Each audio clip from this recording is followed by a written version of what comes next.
Hi hello வணக்கம் good மார்னிங்க. இன்றைக்கி காலையில் ஒரு வீடியோ போட்டிருப்பேன். அதில் வந்து இவங்க அழகாக ஒரு கமெண்ட் பண்ணியிருக்காங்க பாருங்கள். தாமிரபரணி ஆறு சுத்தம் இல்லாமல் வருது அப்படின்னு சொல்லியிருக்காங்க. எந்த ஒரு ஆறுமே உற்பத்தியாக இடத்துல வந்து ரொம்ப சுத்தமாக தான் உற்பத்தி ஆகும், சரியா? மக்கள் பயன்பாட்டுக்கு இருக்கக்கூடிய இடங்களுக்கு உள்ளாடி வரும்போது தான் அது வந்து சுத்தம் இல்லாமல் மாறுது, சரியா?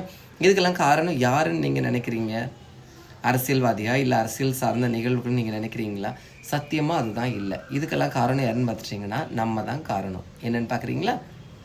குப்பையை கொண்டு வெளியே தட்டுறது, நம்ம வீட்டில் இருக்கக்கூடிய கழிவு தண்ணியெல்லாம் வெளியே தள்ளுறது, சரியா? அதனோட கனெக்ஷன் எல்லாமே ஆறில் குளத்தில் தான் போய் என்ன சேருது, சரியா? நீங்கள் இன்றைக்கி பார்த்துக்கிட்டிங்கன்னா இப்போ சென்னையில் வந்து மிகப்பெரிய ஆறு எது? கூவகம் ஆறு, சரியா? அந்த கூவம் ஆறு வந்து ஒரு குறிப்பிட்ட காலத்தில் அதில் கப்பல் போக்குவரத்து கூட என்ன செஞ்சுருக்கு, படகு போக்குவரத்து கூட நடந்திருக்கு, ஓகேவா? அது ஒரு குறிப்பிட்ட காலத்துக்கு அப்புறம் அது நம்பர் 1 சாக்கடையாக மாறிடுச்சு. சாக்கடை எல்லாமே எங்கேருந்து வருது? மக்கள் பயன்படுத்துகிற கழிவுகளை வெளியேற்றி அதில் தள்ளுறது. அப்புறம் வந்து மக்கள் பயன்பாட்டுக்கு பயன்படுத்தக்கூடிய தொழிற்சாலைகள்லேருந்து வரக்கூடிய கழிவுகள் எல்லாமே அங்கே போய் சேருது. இதெல்லாமே செய்கிறது யார்? மக்களாகிய நம்ம, சரியா?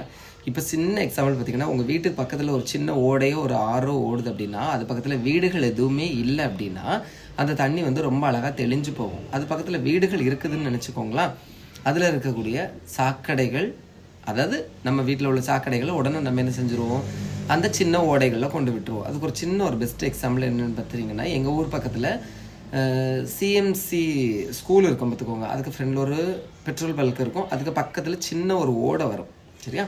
நான் ஸ்கூல் படிக்கும் போதெல்லாம் பார்த்திங்கன்னா அந்த ஓடையில் ஆட்கள் குளிச்சுட்டு இருப்பாங்க. அப்போ அந்த சைட்லலாம் வீடுகள் கிடையாது. இப்போ பாருங்கள், வீடுகள் எல்லாமே வந்துருச்சு. அந்த ஓடையை போய் பாருங்கள், இன்றைக்கி அது சாக்கடையாக மாறி இருக்கும். இப்படி சாக்கடையை மாற்றுறது எல்லாமே யார் தான்? நம்ம தான். என்னையும் சேர்த்து தான் நான் சொல்கிறேன், ஓகேவா? முதல்ல மக்களாகிய நம்மளோட மனநிலை தான் என்ன செய்யணும், மாறணும் அப்படின்னு நான் சொல்லுவேன், சரியா? அதுக்காக வந்து எந்த ஒரு அரசியல்வாதியும் வந்து தாமிரபரணி ஆறை சுத்தம் பண்ணி கொடுக்கவும் மாட்டாங்க. நம்மளோட கருத்துக்களை நம்ம சொல்லிக்கிட்டே இருப்போம். ஆனால் நம்ம தனிநபர்